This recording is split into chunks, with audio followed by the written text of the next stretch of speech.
rudely. But again, very few irregularities like that were observed in the last election. I think we had less than 3% listed as bad or very bad precincts in the last two presidentials, the first and the runoff. Anything else further down? All right, Jim.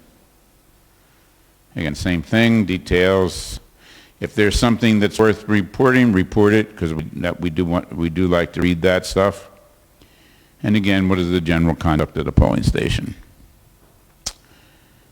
And submit.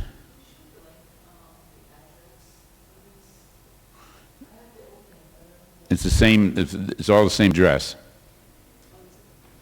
Yeah, it's all the same address. UCCA.sbs-ua.com.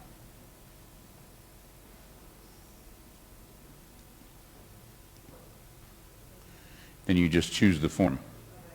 Yeah. And closing.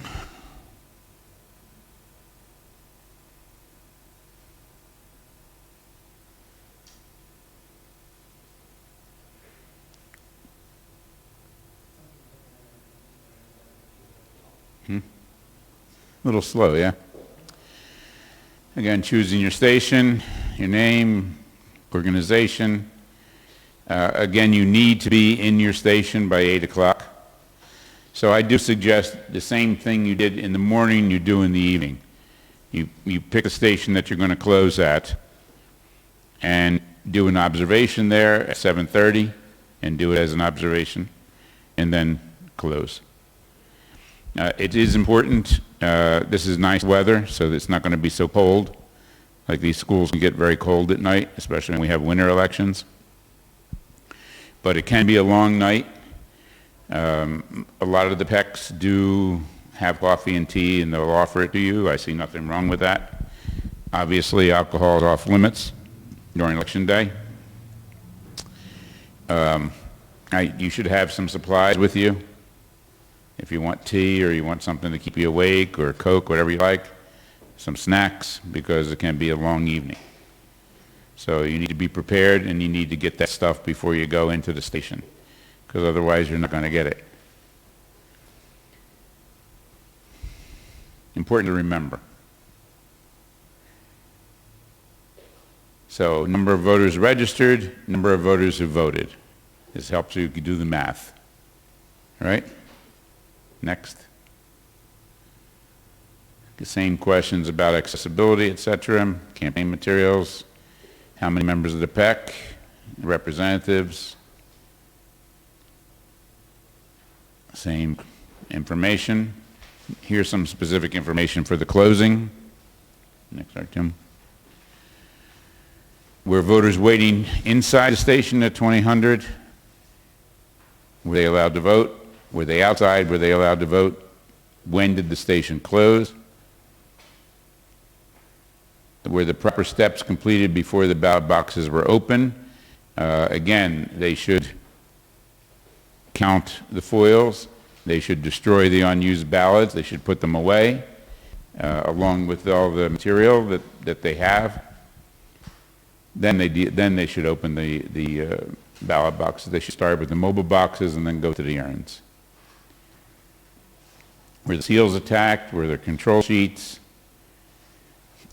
Any indication of ballot stuffing? That is, was a whole lot of ballots that looked very similar, with a similar handwriting, or with all stuck together, something like that.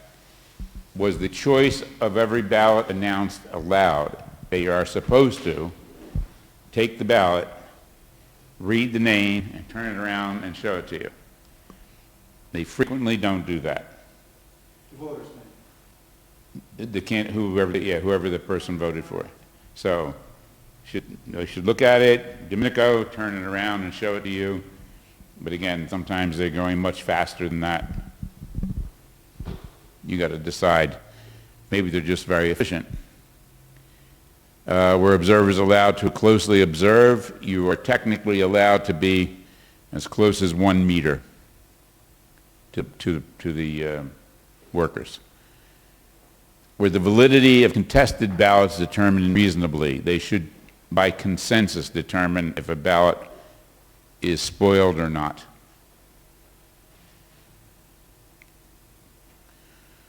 Does the PEC have difficulty in filling in the protocols? Protocols are still done by hand. 3 protocols. One should be on the wall, and one for the chair and vice chair, and they go to the deck. You have a right to a protocol. We would like you to get a protocol, a stamped protocol.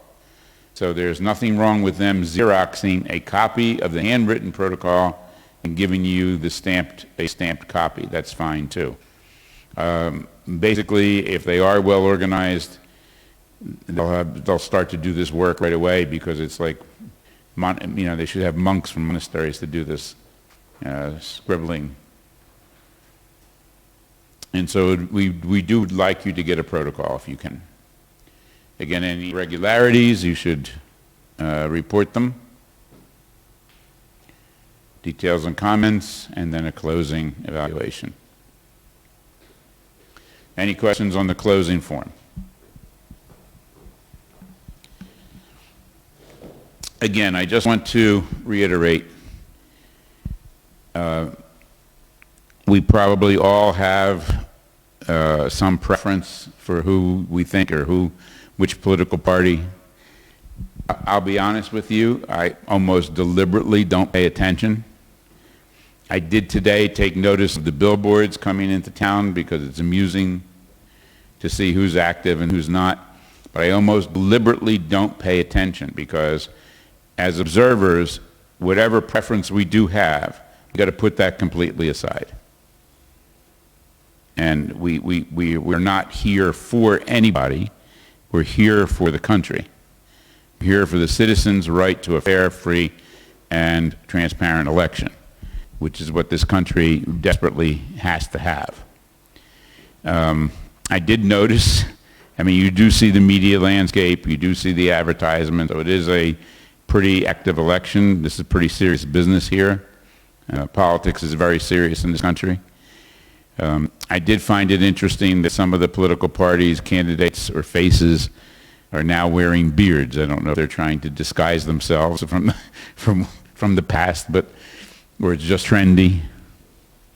I know the World Congress has been observing the media. We developed a form for them, and they've been doing media observation. But again, we're not here for anybody, for any political party. If people talk to you people will come up to you and tell you that things happened, and you can listen politely and take note of it. Again, you cannot sign a complaint. Foreign observers cannot do that. And second of all, if people tell you something, that's not an observation. If you didn't see it, it didn't happen as far as we're concerned. You all received the Code of Conduct, right? We take the Code of Conduct very seriously. So if you haven't read it in a while, read it over one more time. Our credibility and our reputation is very important to us. So we do take the Code of Conduct very seriously. And we have had issues in the past where observers have done things that could have embarrassed the organization. But we haven't had any in a long time, and that's why we do spend time on the briefing, and why we try to keep people informed, and hope that you, first of all, if you have experience, you know what to do. And again, we're not policemen, we're not supervisors. People make mistakes. If they're mistakes, they're mistakes. If somebody's committing fraud, that's a different story altogether. And I can't say you're going to see any or you're not. But we don't we don't have a predisposition to that. I don't say that one part of the country would be more fair than another part of the country. This is wide open right now. This is all new. Whole new thing happening. So please conduct yourselves as international observers, and again, read the code of conduct one more time. Lastly, because it is a hotly contested election, it's possible that you could be in a hot spot. If you are, we need you to extricate yourself from that situation. If there's some kind of disturbance, we don't need heroes. You can note there's a disturbance and she had to leave, because we don't have the logistic capability to go get you somewhere. In your packet is the embassy phone number. That's your best bet. My phone number is there as well in the packet. If you don't have it, it's plus 380 67 503 0433. Yeah, it's you have it somewhere. Do not hesitate to call me. You know, and then we do have good contacts with the embassy. We do have contacts with the current ambassador. We have good contact with their security team, but we don't have our own resources for that. So we would have to rely on them if you're getting into some kind of jam up. So if there is one, get yourself out of there. No heroes, just observers. We don't want to be the story. We want to observe the story, but we don't want to become the story ourselves. Looks like you all have plans to do something this evening, right? And I'm holding them up, correct? No, we're done. Unless somebody has a pressing question, we're done. I want to thank Artyom. I want to thank Larissa, Vika, and Ira for all of their work. And thank all of you one more time, because again, without you, we don't have a mission.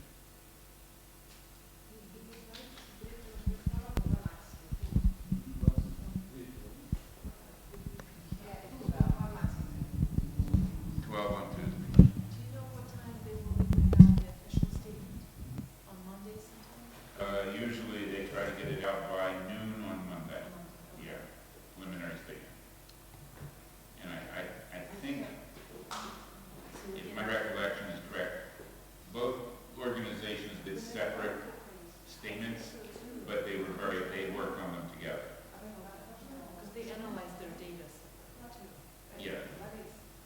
Both organizations' leadership can see this data in real time. Oh. So they can know. And then they talk to me about it, because I mean, you know, Right. we broke the data down last night for them. What the logistics for this? So I'm flying tomorrow. Are you taking a train? When do we meet up? Luis, what time do we get to Odessa?